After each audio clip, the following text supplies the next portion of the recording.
Cenário Brasil, com Fernando Schiller. 9h em ponto, hein? Fernando Schiller, muito bom dia, né? Bom dia, Zé Paulo. Prazer falar com vocês. Claro que os políticos, né, a gente pode até chamar atores, né? São atores em cena. Mas tem cada canastrão lá no Congresso, né? Gente que finge que está a favor de um projeto e na hora H não faz tanta força assim para aprovar, como foi o caso das medidas propostas pelo ministro Sérgio Moro, né, Schiller? Olha, era previsível, o ministro Sérgio Moro, vocês mesmos comentaram aí, não goza de grande popularidade no Congresso. Agora, o tema do excludente de licitude, o tema da prisão em segunda instância, o tema da parcialidade do juiz, enfim, essa distinção entre o juiz que recebe e o juiz que conduz o processo, quer dizer, são temas importantes. Eu acho que não são propriamente temas para serem aprovados, digamos assim, com facilidade, não é? Excludente de licitude, por exemplo, é um tema extremamente polêmico. Há questões de direitos humanos envolvidas.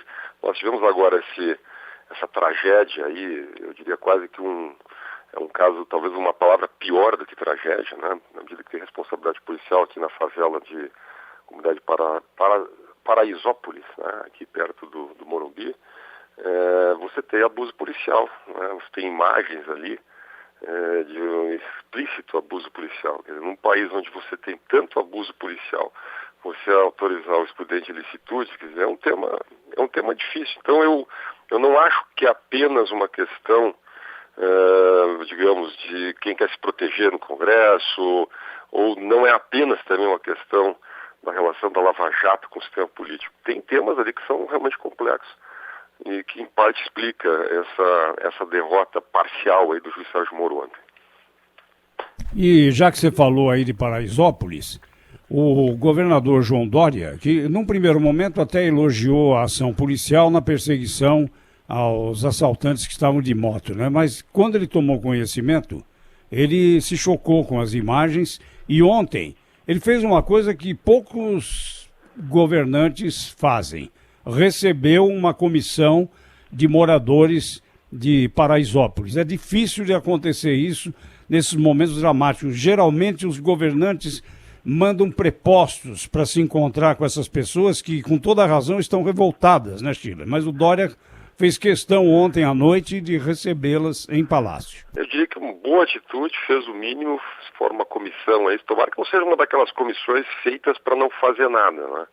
Mas isso precisa ser avaliado com detalhe e que, se tiver que ser punido, tem que ter punição exemplar, porque não é possível que 9 pessoas percam a vida e fique tudo por isso, né? Ô Schiller, é o Rafael, bom dia. E o Bom fundão dia. eleitoral, em quase 4 bi para a eleição do ano que vem, num acordo que reuniu praticamente todos os partidos, segundo um levantamento feito ontem por jornais, de cada 5 deputados, 4 fazem parte de partidos que apoiam esse aumento no dinheiro para a eleição do ano que vem. Só o Novo é que fechou questão contra essa história.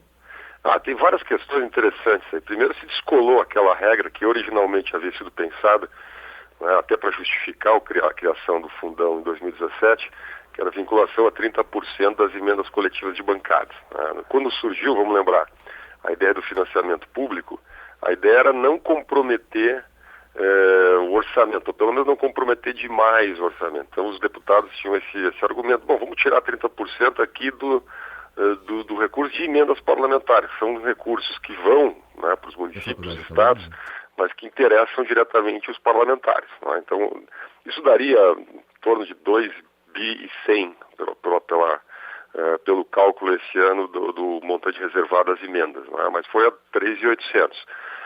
Outro detalhe interessante, quer dizer, havia a ideia também de se excluir aí a propaganda partidária, não a propaganda eleitoral, mas a propaganda partidária, aquela dos comerciais, né?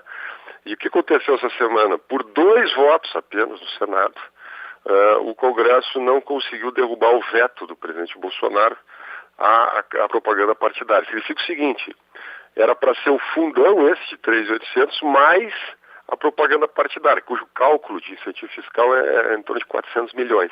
Então nós estamos falando aí de 4.200. Deu alguma coisa errada ali no Senado, o acordão não funcionou E aí os partidos, inclusive, retiraram o quórum e suspenderam a avaliação dos demais vetos, não é? E tem um outro detalhe que é também muito interessante nisso, que é a PEC do teto. Porque se não tivesse a PEC do teto, esse dinheiro simplesmente haveria aí uma expansão do gasto público, né, para a dívida pública. Quer dizer, ia gastar dinheiro que não existe. Como existe o teto de gasto, precisa tirar esse dinheiro, esses 3.800, de outras rubricas orçamentárias, de outros ministérios. Então tira da educação, tira da saúde, dá uma limpa ali, né, uma série de tabelas ali de cálculo de onde vem esse dinheiro, né? E o que é ruim, né? Você tira dinheiro de investimento do país para colocar em campanha eleitoral. Eu estava escutando o debate que vocês fizeram um pouco antes. Eu queria colocar a minha sugestão, que vocês em parte já conhecem. Quer dizer, claro. Eu acho que a única maneira eu sei que o Zé Paulo não concorda muito comigo aqui, mas eu acho que a única maneira de você resolver isso de maneira republicana, né, é financiamento individual de campanha. Eu sei que vai dizer que não tem tradição no Brasil, isso é um argumento muito comum e verdadeiro, realmente não há tradição no Brasil, mas você tem duas características hoje de campanha eleitoral. Primeiro, que o custo da campanha vem caindo, né? Quer dizer, o Cláudio Humberto colocou aí, eu concordo, quer dizer, o presidente Bolsonaro se elegeu com um pouco mais de 2 milhões, você tem N exemplos, né, de candidatos que se elegem, deputado estadual com 200, 100 mil reais, 150 mil reais, enfim, um valor pequeno, né? Então o custo das campanhas em função da internet vem caindo e os mecanismos de financiamento coletivo, as plataformas chamadas de crowdfunding, já não são mais amadoras, quer dizer, elas já têm e já são credenciadas junto à Justiça Eleitoral, já funcionam. É perfeitamente possível que milhares de pessoas no Brasil contribuam lá com 500, mil reais. Então, mas o grande problema, né, Chile, eu concordo nessa parte aí com você, mas o grande problema é que nós não temos, né, ideologias definidas em poucos partidos, como acontece nos Estados Unidos, no Reino Unido, em outros países, né, da Europa. Aqui nós temos uma profusão de partidos, fica difícil. Como é que o cidadão vai escolher esse ou aquele para financiar, né? Eu posso só acrescentar uma coisa, Schiller, a sua tese aí, que é muito bem-vinda ao nosso debate aqui, mas não há um risco se for permitido só o financiamento individual, de elitizar a eleição? Ainda mais do que já é? Olha, eu diria, tem um complemento que eu faria aqui, né, que além de ter o financiamento individual e além de você proibir, não, empresarial e público, você tem que ter o voto distrital. Por quê? Porque o voto distrital vai realmente reduzir o custo da campanha. Aí o candidato, e vai dar esse caráter mais ideológico que o Zé Paulo comentou. Quer dizer, por quê? Porque a eleição é majoritária. Então o candidato, imagina o seguinte, hoje um candidato a deputado estadual em São Paulo, ele precisa fazer voto em todo o estado. Ele precisa fazer voto, vamos lá, são 36 milhões de pessoas. Quando ele vai para o distrito, ele está falando de um candidato que vai fazer campanha para 1,5 milhão de pessoas, num bairro, numa região da cidade de São Paulo. Então, obviamente, pode fazer de bicicleta a campanha, pode ir fazer a campanha de casa em casa, pode, enfim, é outra dimensão, outra escala de campanha. E ele vai comparar, o eleitor vai comparar. Olha, tem um candidato do PSDB, o candidato do PT, o candidato do Democratas, o candidato do Partido Novo e o candidato do PSOL. Então eu vou escolher uma plataforma. Como a competição é entre os partidos, né, ela se torna naturalmente mais ideológica. Quem é a favor da reforma da Previdência, quem é contra, quem é a favor do financiamento público, quem não é. Não, além dos interesses locais, né? Porque são legítimos, né, da democracia. Claro, a região de Ribeirão Preto, ela tem interesses que são afeitos à economia da cidade e precisa de alguém que defenda aqueles interesses. O sujeito que lá em Santos, você tem alguém ligado à defesa das melhores condições dos portuários e tal. Então o sujeito vai ser mais bem cobrado e será cobrado com muito mais facilidade porque ele representa aquela região que vai cobrá-lo, né? Exatamente, é legítimo na democracia. Claro. As democracias funcionam assim. O que eu tenho argumentado é que grandes políticos com visão global, como, vamos lá, o mais importante do século XX é o Winston Churchill, né, ele foi eleito no distrito, saiu do distrito. Então o distrito não impede que você tenha a visão grande da política, mas você representa ali aquela região. E mais, representa sabendo que você representa, e o eleitor sabe que você representa, então ele sabe de quem cobrar. Claro. Hoje em dia o eleitor, quem que o eleitor cobra alguma coisa hoje? Agora, Schiller, só uma última questão da minha parte. O Rodrigo Maia disse ontem que é preciso muito cuidado porque a sociedade não vai entender determinadas decisões referentes ao fundo eleitoral. Então, o levantamento que a Folha traz de técnicos do Congresso e do governo indicam, porque não é dinheiro novo, esse dinheiro sai de algum lugar. Então, seriam retirados do orçamento do ano que vem 280 milhões de reais da educação, 380 milhões de reais da infraestrutura e 500 milhões de reais da saúde. Isso passa no plenário?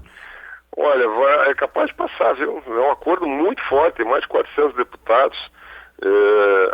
No ano que vem nós vamos ter mais de 500 mil candidatos, porque não pode ter coligação na proporcional, cada partido vai ter a sua chapa, né? Aumentou o número de candidatos possível por partido em cada chapa, então nós vamos ter um mar de candidatos a vereador. Então faz sentido o argumento de que se o financiamento é público tem que ter mais dinheiro, não é? Os partidos fizeram a conta já, não é? Eu estive em Brasília ontem pela manhã, participei de um evento, um debate sobre agronegócio, e uma das discussões lá era o corte de recursos na Embrapa. A Embrapa foi fundamental nos últimos anos no Brasil para o crescimento do agronegócio brasileiro. Sim, é um orgulho do Brasil no mundo. Agora, o orçamento da Embrapa, ele está cortado, quer dizer, ela praticamente não tem recurso para investimento hoje. Lamentável. Então, nós estamos tirando dinheiro, na prática, nós estamos tirando dinheiro da Embrapa, que tem uma contribuição em tecnologia de agricultura e pecuária no Brasil, para botar em campanha eleitoral, para comprar santinho, cabo eleitoral, caminhão de som, Ridículo. Pagar os marqueteiros. Então não dá para falar. A sociedade precisa discutir isso. E eu acho que tem que fazer a venda casada. A venda casada faz o financiamento individual, aposta nisso, vai baixar todos os custos de campanha, ou seja, a competição vai ter um outro nível, e faz junto o voto distrital, porque senão não resolve.